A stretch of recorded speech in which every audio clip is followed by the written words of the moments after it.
Bom, rapaziada, o primeiro resultado bom pro Remo já aconteceu, né? Poderia ter sido melhor caso o time do Volta Redonda não fosse tão ruim, né? Pra você ver como a Mucura tá muito, mas muito na merda mesmo. Porque esse time do Volta Redonda é fraquíssimo, gente. Fraquíssimo. Hoje fez uma partida horrível com o Criciúma também. Isso está sendo uma característica do próprio Criciúma fora de casa. É roubar pontos mesmo do seu adversário. O Criciúma foi claramente contra o Remo é, empatar o jogo. O empate estava maravilhoso de 0-0. Só que aí o Remo, incompetente, não conseguiu fazer os gols, né? E no final teve o pênalti lá do Caio Vinícius. Hoje, o Criciúma fez basicamente o que fez contra o Remo, só que contra um time mais fraco.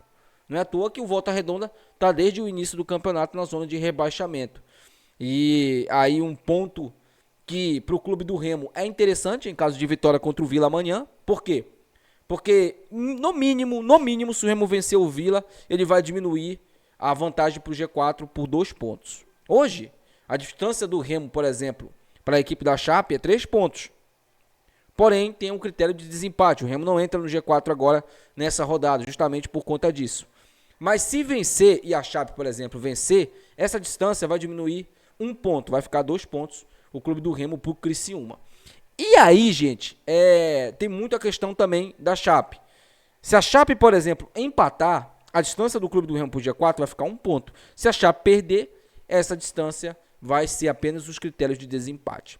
Estão jogando agora, nesse momento, Coritiba e Goiás, aliás, jogão, hein? É o líder contra o vice-líder, né? O jogo tá 0-0 ainda, tá no começo ainda da partida. E aí, o resultado aqui bom seria a derrota do Goiás, porque o Remo se aproximaria. Mas o empate aqui também não é ruim não, tá? Essas duas equipes não vão se afastar tanto também do clube do Remo. Mas claro, nada disso vai fazer sentido o que eu tô falando aqui se o Remo amanhã não entrar em campo. O Vila Nova, o nosso adversário, ele vai apostar muito na fragilidade que o clube do Remo tem no meio de campo.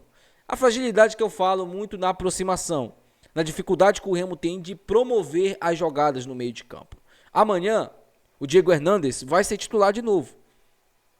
O nosso querido Portuga tem o Natan já disponível, o Natan viajou e ele vai colocar o Diego Hernandes. O Natan é da posição, o Natan é meia para jogar nessa posição, nesse estilo de jogo. Mas ele quer colocar o Hernandes ainda, que até agora não conseguiu jogar bem. Mas claro, né, amanhã isso aí para mim pouco vai importar, até porque a gente vai ter que torcer pro cara para quem jogar amanhã. O português, ele praticamente já definiu o time. Tá certo que ultimamente ele vem aplicando umas pegadinhas na gente. A gente tá falando aqui o time, aí chega na hora, ele muda 2, 3 peças, né? E não é aquele time que a gente fala. Mas pro Remo, a vitória amanhã ela é muito importante. O empate seria um resultado terrível pro Remo? Não, não seria. Porque querendo ou não, é um empate fora de casa. Mas o Remo já empatou muito nesse campeonato. Muito, muito, muito. Então, o melhor pro Remo é buscar essa vitória amanhã. E aí, como eu disse, estava falando para vocês do Vila, da equipe do Vila. O Vila é um time que explora muitos lados, mas sabe que precisa congestionar esse meio de campo. O Vila sabe que precisa ter o domínio do meio de campo, se quiser ter alguma chance contra o Remo amanhã. O Vila sabe também que tem que neutralizar de qualquer maneira o Pedro Rocha. E o Remo sabe que o jogador mais perigoso do Vila é o Júnior Todinho. Inclusive, ele fez um golaço contra o Atlético. Por quê? Deixaram ele livre dentro da área. Não pode. Não pode. Um jogador que é perigoso, como o Júnior Todinho, não pode ficar livre. Do mesmo jeito que, com certeza, amanhã o Pedro Rocha vai ter uma marcação individual. Por isso é importante, né, que o Nico ele tenha uma condição ali melhor, tá? O Nico ele possa ter, quem sabe, um desempenho pelo menos melhor. Não estou dizendo que as 2 assistências que o Nico deu no jogo contra o Amazonas, elas não tiveram peso. Tiveram tanto peso que ele vai ser titular amanhã de novo. Só que o Nico ele precisa também participar mais do jogo, principalmente sem a bola. Vai ser muito importante amanhã a recomposição do Nico, do Hernandes e também do Pedro Rocha. Provavelmente o nosso centroavante amanhã será o João Pedro. Um cara que sabe segurar a bola na frente, diferente do Cone, né, do Cone Sauro, que é o Eduardo Melo. Então, o Remo provavelmente vai utilizar muito esse centroavante amanhã para prender as bolas, para fazer o pivô, para buscar os contra-ataques, né? para segurar as jogadas, e o Remo vai precisar muito dessa tática. Como eu disse, o jogo de amanhã não é um jogo para o Remo perder. O Remo não pode perder de jeito nenhum esse jogo amanhã. Não pode, não pode. O pensamento é a vitória. O pensamento é ganhar o jogo, é sair vencedor. O Vila não é um time invencível, é um time perigosíssimo dentro de casa. O Vila jogando no Oba se transforma, a gente sabe disso. Nessa temporada não tem bons números, mas tem números ali que a gente pode olhar dentro de casa e pode sim ter chamar um pouco a atenção sobre isso. Mas o Vila Nova, dentro de casa, tem que ser observado isso. E o nosso treinador, principalmente, o Antônio Oliveira, precisa ter isso em mente. O time que vai entrar em campo amanhã, rapaziada: Marcelo Rangel, Natan, Klaus, Reinaldo e o Sávio. Até aí nenhuma mudança, né? Ele já vem entrando com essa linha defensiva praticamente todos os jogos.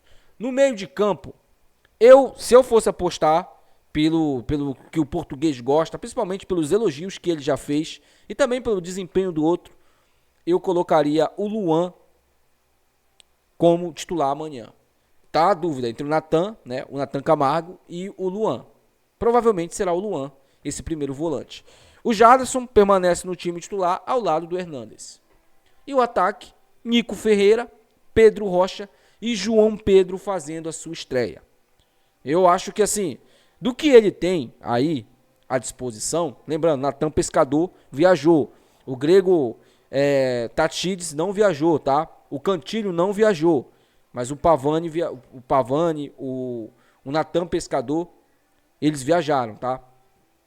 E aí, com certeza, amanhã, esses jogadores entrarão em campo, principalmente o Natan Pescador, para ganhar um certo ritmo dentro de campo. Mas é claro, né, gente, que tudo isso que a gente está falando aqui é baseado na teoria. A prática é outra situação. É um time interessante.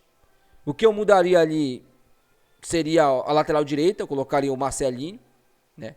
Eu colocaria o Marcelinho para ser o lateral direito. Só isso. Para mim, esse time aí mesmo, que é o que ele tem de melhor para colocar em campo. Mas e você? Quem você escalaria no time titular se você fosse o Antônio Oliveira? Você manteria esse time aí? Ou você colocaria outro jogador? Você manteria o Eduardo Melo, por exemplo, como o centroavante? Você tiraria o Nico, colocaria o Marrone? Eu acho que o Nico é um cara que pode ajudar mais na marcação do que o Marrone. O Marrone com a bola no pé, muito craque, tá? É acima da média de uma Série B. Agora, sem a bola, ele deixa a desejar. E isso não é de hoje, tá? Isso não é de hoje. Muito por isso, provavelmente o português deve ter colocado ele no banco. E provavelmente também o Marrone não deve estar tão 100% assim. Deixa aí no comentário, quero saber sua opinião, meu amigo. Até o próximo vídeo. Tchau.